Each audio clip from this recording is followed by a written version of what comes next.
Jadi sebelum video ini tag, Adam tuh bilang ke saya kalau kenapa sih buat videonya enggak sundal enggak. Kayak tai rupa sih kalau ngomong enggak lah ya, enggak biasa-biasa aja. Enggak lah ya, gitu. Enggak kenapa enggak dikonsepin, maksudnya enggak saya rumusin dulu apa saya buat. Ya karena emang inilah konsep yang saya mau tawarkan, itu spontanitas. Karena jujur-jujurnya silahkan saja. Karena sejujur-jujurnya emang saya ini enggak punya ide, saya ini belum menjadi orang yang kreatif gitu loh. Karena gabut doang gitu buat kayak gini tuh. Iya. Sama enggak punya ide, terus sama enggak tahu dah. Kadang-kadang suka insecure sih ngomong kayak gini nih. Gimana sih udah menurutmu cara menghilangkan insecure tuh? Ada kayak kekakuan di dalam mimik muka sih nih kalau apalagi depan kamera nih. Enggak saya munafikkan itu perasaan itu tuh. Sebenarnya kadang juga saya tuh kayak ngomong gitu kayak pengen so asik gitu loh. Bukan cuma di video aja, kayak di depan orang. Jadi kayak tapi hasilnya tuh kayak tai gitu. Itu juga saya ngomong kemarin ke Restu yang di video sebelumnya itu guys. Kayak susah banget gitu loh buat emang proses ya.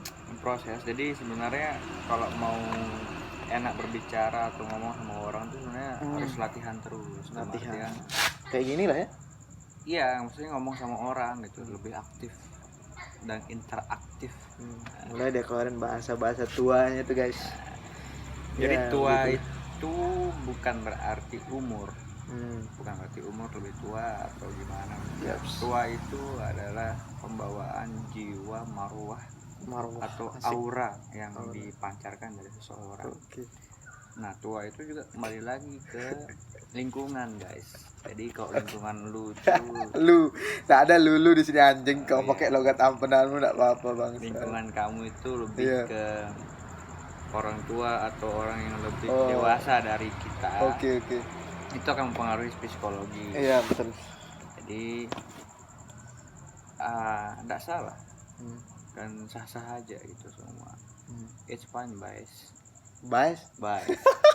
Kamu kelegot? Nah, bahas itu ada kan baik. Enggak, kamu kelegot. Enggak, kamu kelegot. Anjing.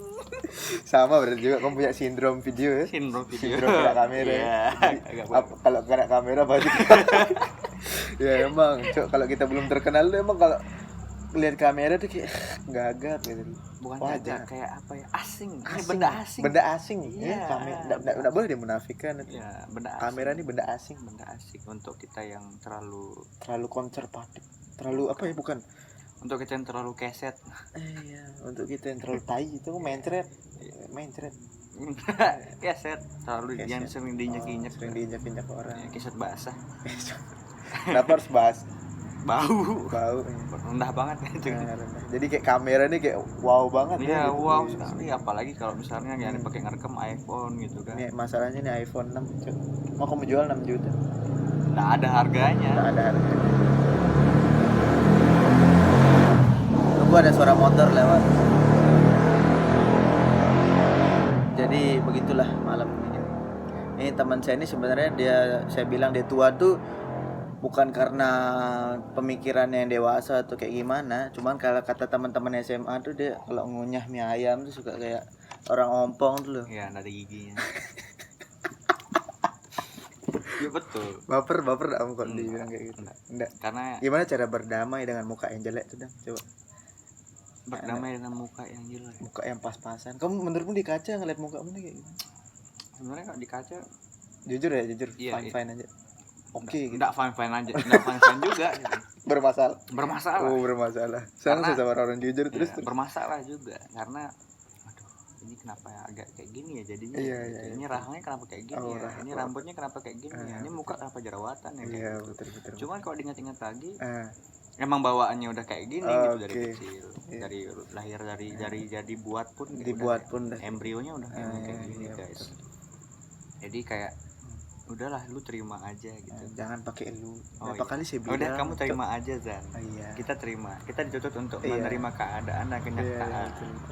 Jadi, tapi cuman itu akan tertampik atau ditepis oleh kualitas kita kesana, yang kita bangun, yang kita jadi, build. Jadi jelek itu bisa ditutupi dengan kualitas dalam diri. Betul enggak itu? Iya, betul. Poinnya. Betul.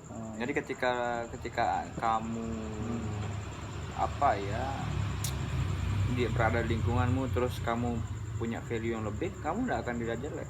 Yang dilihat adalah value kita. Iya.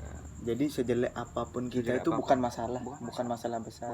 Atau ada muka kita yang mencong sebelah. Enggak masalah. Atau yang penting kayak cara ngunyah mie ayam kayak orang tua. Enggak masalah guys. Yang penting value. Memang cuman dulu pas SMA saya enggak ada value dilihat sama orang. Cuman kalau di luar SMA mungkin ya insya Allah bervalue. Tapi cuman kita kan berkembang terus gitu ya. Jadi bertumbuh terus. Ya, bertumbuh. Mungkin dulu masa lalumu gelap sekali gitu. Gelap gulita. Suram sundam surunyam. Oke, guys. Begitu. Ya, jadi apalagi berdamai dengan fisik, dengan apapun itu guys. Faktanya seperti itu. Jadi mungkin betapapun menyakitkan kita gitu di masa lalu kita, atau betapapun keadaan kita menyakitkan itu, kita masih bisa survive dari keadaan itu. Betul, masih bisa survive. Gua kerasan dikit cuk, biar kedengeran. Saya enggak tahu udah kedengeran atau enggak soundnya nih. Kedengeran ya anjing. Hah? Kedengeran kan. Jadi lebih ke ini suara motor juga, udah malam padahal. Terus jadi terus ini podcast apa ini? Jadi iya, begitulah. Jadi terus misalnya kalau kamu muka kita yang jeleknya akan kebuang juga ketika punya pasangan. Kenapa harus pasangan? Nggak bisa kamu tanpa pasangan gitu berdamai dengan dirimu sendiri. Bukan, itu sebagai pendukung, support system. Jadi kalau kamu udah punya pasangan walaupun mukamu jelek, tapi cuman itu membuktikan bahwa kamu itu berkualitas. Tapi saya nggak setuju sih itu, Dang. Kalau menurut saya. Ya banyak orang jelek dari punya istri. Bukan masalah itu bangsat. Masalahnya kita bahas tentang berdamai dengan diri sendiri. Belum ke situ, belum. Ngerti enggak maksud saya? Ya, saya mau bahas gimana sih cara kita untuk berdamai dengan misalkan tampang kita yang ya kita suka insecure lah gitu. Dengan diri kita sendiri gitu loh, tanpa ada embel-embel yang lain. Bisa enggak menurut? Bisa. Tapi cuman perlu kamu garis bawahi. Apa? Saya ngomong itu 2 langkah ke depan lebih daripada kamu. Jadinya saya udah sebutnya tadi. Iya. Karena saya tahu jalan pikiranmu, kamu pengen bahas podcast ini tentang cinta, betul? Enggak juga sih, guys. Enggak juga. Tertutup kok masalah itu. Ya, ada hal-hal yang perlu dibuka sama yang perlu di iya. Jadi privacy tetap privacy, konten tetap konten. Jangan sampai konten itu merusak privasi. Menurutmu cinta itu apa sih, Dong? Cinta. Coba kerasan dikit bangsat. Saya harus gini cara ngomong baru dia kedengeran. Kayak gitu anjing. Bikin jelek aja. Betul lah kayak gitu. Tadi kamu ngapain bolak-balik kayak gitu? Oh iya, dia kebalik. Nanti kamu potong ya. Iya. Enggak usah dipotong. Enggak ada. Oh iya. Langsung. Terus jadi kamu tanya tentang cinta ya? Cinta menurut definisi kamu tuh apa? Kerasan dikit, Cuk, biar dia kedengeran nih. Lihat, jadi gini, Zan. Cinta itu memang menurut orang itu adalah hal yang indah.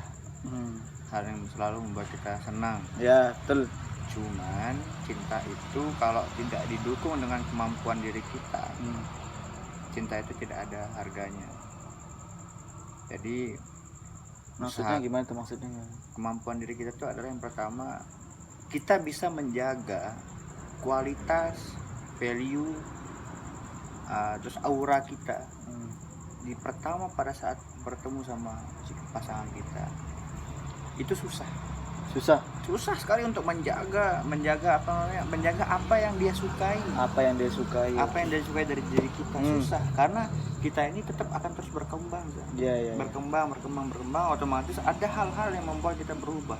Mungkin karena lingkungan, pekerjaan, atau kondisi keuangan berubah. Terus jadi cinta itu dinamis. Jadi enggak plak gitu langsung. Misalnya hari ini kamu suka sama dia, kamu cinta sama dia, terus besoknya belum tentu gitu. Belum tentu. Oke. Karena cinta itu kalau kita sekarang ya berbicara tentang cinta itu adalah tentang kenyataan, realitas. Oke, ada perasaan di situ, tapi cuman bisa diiringi dengan realitas. Jadi itu adalah irisannya cinta. Jadi menurutmu cinta itu logika atau perasaan? Berat pertanyaan saya kali ini. Cinta itu lebih ke perasaan. perasaan. Lebih ke perasaan, tapi cuman cinta itu tidak akan pernah lebih jauh posisinya Jika tidak dibarengi dengan logika. Iya. Oke. Boleh sekarang seerat nadi, besok sejauh matahari. Wih, Allahu Akbar. Adam, coba ulang lebih dekat. Gimana? Boleh sekarang seerat nadi. Oke, terus Besok itu sejauh matahari. Gitu. Dari teman kantormu dapatnya? Enggak, saya. Oh, dari kamu sendiri? Ya. Kamu penyair kamu dapatnya? Iya, penyair. Oke. Boleh. Apa tadi? Boleh hari ini sedekat nadi. Besok sejauh matahari. Dengar tuh guys. Jadi ini sebenarnya kayak katanya Herjunot Ali tuh ya, Dan. Jadi kayak misalkan cinta itu bukan cuman kamu bilang cinta, kamu bilang saya cinta kamu, enggak gitu ya, enggak sesimpel itu ya. Enggak sesimpel itu, guys. Itu dia harus ada tindakan-tindakan. Tindakan-tindakan yang dibarengi. Berarti yang cinta, dibuktikan. Cinta itu kata kerja atau kata sifat? Nah, itu dia lagi. Antara perasaan dan logika. Betul. Berarti dia sifat dan kata kerja. Kalau saya simpulin dia kata kerja sih. Karena dia terus menerus diisi kan, diisi. Dengan perilaku, dengan tindakan, dengan menyelesaikan perasaan dengan logika. Ya bisa seperti itu juga, tapi cuman itu dia irisannya. Irisan itu adalah kayak keju dipotong. Istilahnya kayak keju dipotong. Dia kalau dipotong ya udah dia akan rapat, tapi cuma kalau ketika dipisah dia terbelah. Itu irisan. Serapat. Jadinya seerat nadi. Sekarang sedekat nadi. Besoknya bisa sejauh matahari. Jadi kayak gitu sih. Jadi berusahalah untuk mencintai orang itu sesuai dengan kemampuan, sesuai dengan naluri kita ya. Naluri, kemampuan. Jadi enggak bisa dipaksa dan enggak bisa jadi kan. Kayak paksaan gitu kan, kayak bohong gitu kan enggak bisa kelihatan. Jadi cinta yang sejujurnya itu adalah cinta yang berangkat dari hati. Saya pernah mikir tuh kayak misalkan bencana terbesar mungkin ya, salah satu bencana terbesar, mungkin ada bencana lain dalam hidup ini, tapi bencana terbesar termasuk ya menikah sama orang yang kita tidak cintain. Betul nggak itu, Dan?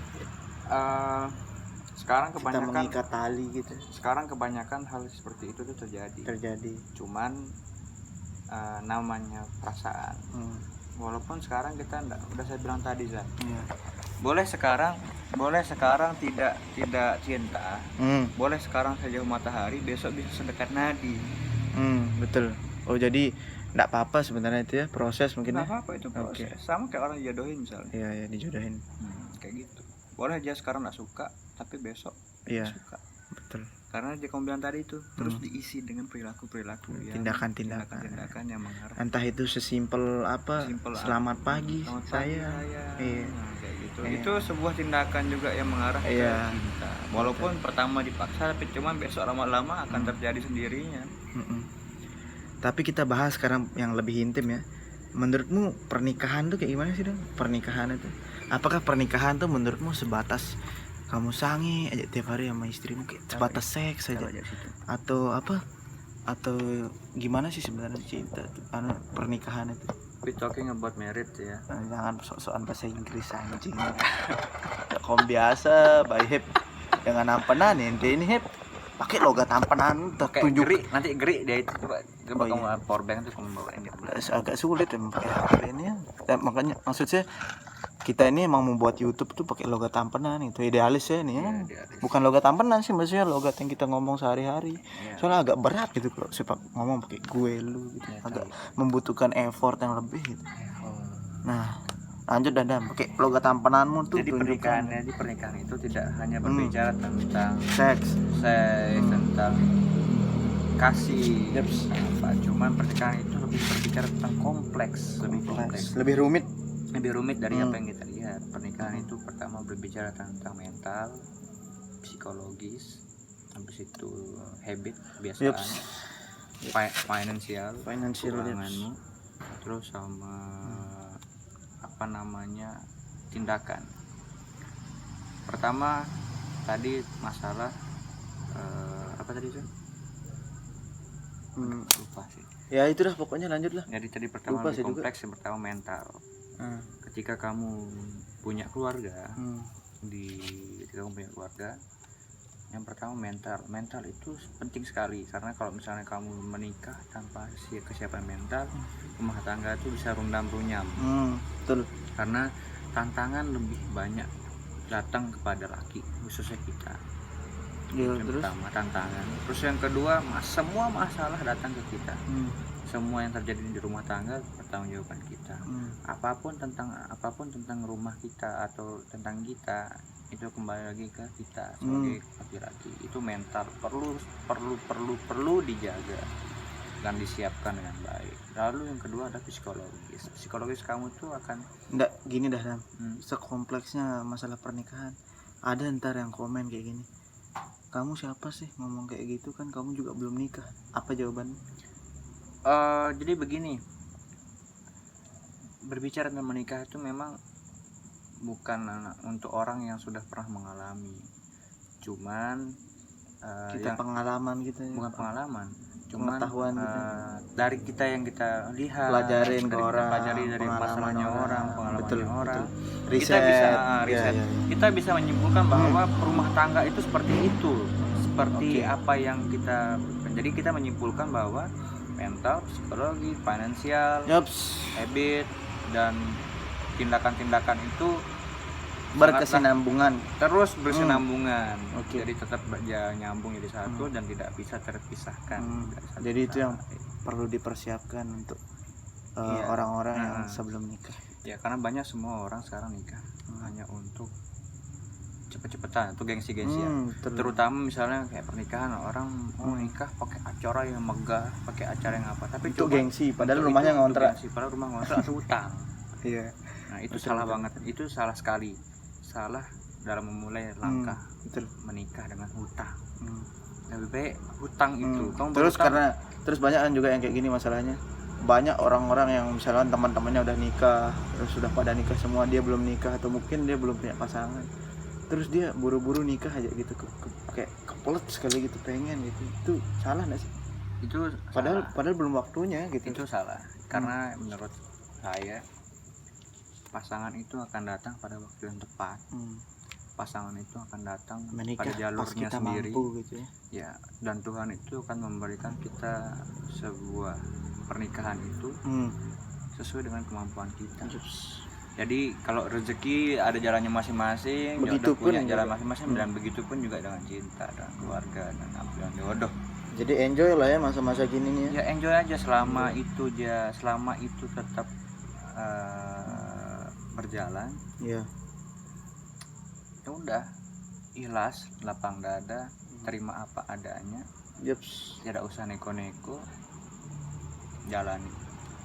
Sebenarnya saya membuat video ini tidak terlalu lama sih Dan, karena memori HP saya udah mau habis. Jadi saya mau nanya nih di detik-detik, ya kita pasin lah 20 menit ya, karena mungkin ini podcast baru-baru juga. Saya juga males terlalu lama ngupload, jadi biar tidak terlalu lama juga. Apa aja saya ngomong? Ya oke. Boleh, wajar lah ya, wajar Ton. Agak kaku gitu ya. Nah, tenang Ton. Ya, apa-apa harus tenang emang. Apa aja sebenarnya pegangan hidup menurut? Sebenarnya pegangan hidup yang kamu pegang sekali. Pegangan hidup. Mulai misalnya kalau dari bangun tidur sampai tidur lagi itu apa prinsipmu tuh? Kayak apa yang tujuan hidupmu dah? Goalsmu tuh? Jadi begini. Paling dalam, paling spiritual. Prinsip saya sebenarnya gini Zan.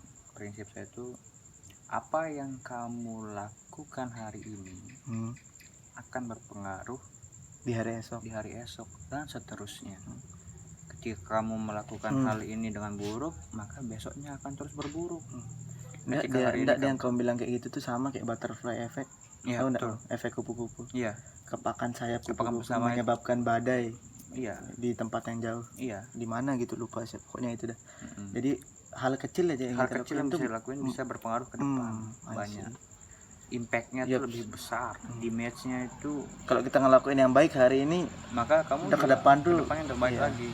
Jadi gimana kita menabung itu ya di hari itu, menabung apa aja, menabung kebaikan, seremeh apapun itu tetap itu adalah kebaikan, maka kamu akan mendapatkan kebaikan ke depannya. Sama seperti ada istilah di bahasa Arab, itu dia bilang, harus deketin dulu kamera dan gini. Jadi ada istilah bahasa Arab itu yang bilang man yahzroh yahsud. barang siapa yang menanam maka Yops. dialah yang memetik. Oke. Tentu kalau kamu menanam itu mesti ada kesabaran yang kamu siap. yang kamu terapkan. Ada juga istilahnya itu man sobaro zofiro. Siapa Barang yang bersabar bersabar maka dia akan dia mendapatkannya, dia akan beruntung. Hmm. Ada lagi Apa? as-sabru yu'minu ala kulli amalin. Alhamdulillah ya Allah, amin. Terus Ya, jadi as-sabru yu'minu, bersabarlah di setiap apa yang kamu kerjain, apa kamu lakukan. Nah, setelah kamu bersabar, manjada wajada. Bersungguh-sungguhlah, barang siapa yang bersungguh-sungguh maka dia akan mendapatkan apa yang dia usahakan. alhamdulillah.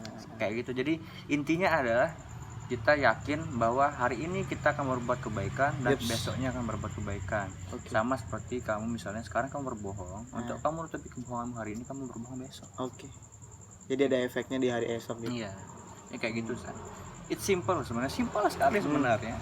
Cuman kalau kamu mau lakuin itu memang perlu banyak godaan karena malaikat kanan kiri ini saling goda. Iya betul.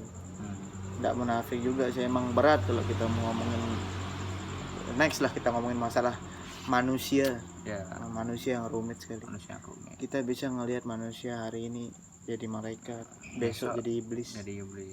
Kayak gitu. Kita bisa lihat hari ini orang ini jadi sahabat kita. Besok jadi musuh. Sekarang besok jadi musuh. Sekarang jadi musuh, besok jadi sahabat. Iya. Sama kayak tadi juga seerat nadi, sekarang Sejauh besoknya sejauh matahari. Oke. Gitu aja.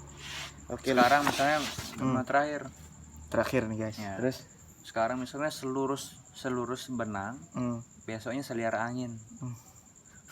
Tapi agak kurang tuh, bagusan diksinya matahari tadi. Oh, iya. Tapi cuma lebih pas sajak. Selurus benang, seliar matahari. Oke lah kalau gitu. Terima kasih. Babi kalian semua. Tak jelas kamu, alhamdulillah ta'ala. Saya juga. Assalamualaikum. Salam.